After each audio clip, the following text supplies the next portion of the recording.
ഇസ്കഫിന്റെ നേതൃത്വത്തിൽ മഹാത്മാഗാന്ധി രക്തസാക്ഷിത്വ ദിനം ആചരിച്ചു. തഴവ അമ്പലമുക്കിലായിരുന്നു പരിപാടി.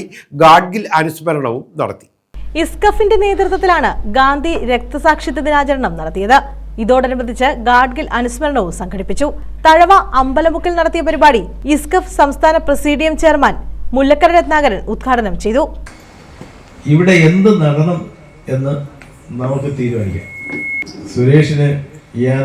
സുരേഷിന്റെ പുരയിടത്തിൽ തെങ്ങ് നടണോ, ആ തെങ്ങ് ചുവന്നതാണോ, സാധാരണ തെങ്ങാണോ, പുക കൂടിയതാണോ, കുറഞ്ഞതാണോ എന്ന് സുരേഷിന് നിശ്ചയിക്കാൻ അവകാശമാണ്. അദ്ദേഹം അതുപോലെ പറഞ്ഞു, പ്രകൃതിക്ക് ഒരു മല എങ്ങനെ നിൽക്കണമെന്ന്, ആ മലയിൽ പാറ എങ്ങനെ ഇരിക്കണമെന്ന്, ആ പാറയിലെ ഗുഹ എങ്ങനെ സംരക്ഷിക്കപ്പെടണമെന്ന്, അത് താഴെ മരമുണ്ടെങ്കിൽ ആ മരം എങ്ങനെ നിൽക്കണമെന്ന്, അതെല്ലാം കൂടെ ജലം എങ്ങനെ കുടിച്ച് സംരക്ഷിക്കണമെന്ന് നിശ്ചയിക്കാനുള്ള അവകാശം പ്രകൃതിക്കുണ്ട്. കടലിന്റെ ജലം കാത്തു സൂക്ഷിക്കാനും അവിടുത്തെ ജീവികളെ സംരക്ഷിക്കാനുള്ള ഉത്തരവാദിത്വം കടലിനുണ്ട്. അതിൽ മനുഷ്യൻ ഇടപെടരുത്. മനുഷ്യൻ സൃഷ്ടിച്ച നാട്ടിൽ ഏതൊക്കെ മരം വേണം, എങ്ങനെയൊക്കെ വീട് വേണം, എവിടെയൊക്കെ റോഡ് വേണം, മനുഷ്യർ നിശ്ചയിക്കുക. മനുഷ്യർ മഹാഭൂരിപക്ഷമല്ല ഭൂമിയിലെ ജീവജാലങ്ങൾ. PC സുനിൽ അധ്യക്ഷത വഹിച്ചു. പോണാൽ നന്ദകുമാർ സ്വാഗതം പറഞ്ഞു. KC രാജൻ ഗാന്ധി അനുസ്മരണം നടത്തി. അഡ്വക്കേറ്റ് MS താര ഗാഡ്ഗിൽ അനുസ്മരണം നടത്തി. V സദാശിവൻ പ്രഭാഷണം നിർവഹിച്ചു. ഇസ്കഫ് ജില്ലാ president doctor PG Ravindranath membership വിതരണം നിർവഹിച്ചു. ഐക്യര ഗോപാലകൃഷ്ണൻ, സുധാകരൻ നായർ തുടങ്ങിയവർ പങ്കെടുത്തു.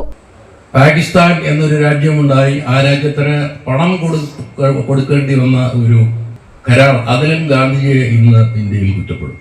സർദാർ വല്ലഭായ് പട്ടേലിനെ ഉരുക്കു മനുഷ്യൻ എന്നറിയപ്പെട്ടിരുന്ന സർദാർ വല്ലഭായ് പട്ടേലിനെ ഇന്ത്യയുടെ പ്രധാനമന്ത്രിയാക്കാതിരുന്നത് ഗാന്ധിജിയാണ്. പട്ടേലിനെ പ്രധാനമന്ത്രിയാക്കാതെ ജവഹർലാൽ നെഹ്റുവിനെ പ്രധാനമന്ത്രിയാക്കിയതിനെ കുറിച്ച് ഇന്ന് ഇന്ത്യയിൽ വ്യാപകമായി ഗാന്ധിജിക്കെതിരായി പ്രചരണം നടന്നു. ഏറ്റവും ഒടുവിൽ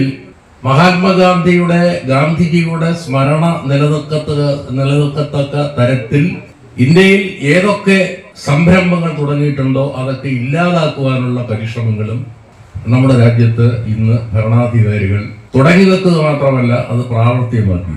അപ്പൊ മുല്ലക്കര പറഞ്ഞത് പൂർണ്ണമായി ശരിയാണ്. ഗാന്ധിജിയുടെ ശത്രുക്കൾ ഇന്ത്യയിലാണ്. News bureau, Thazhava.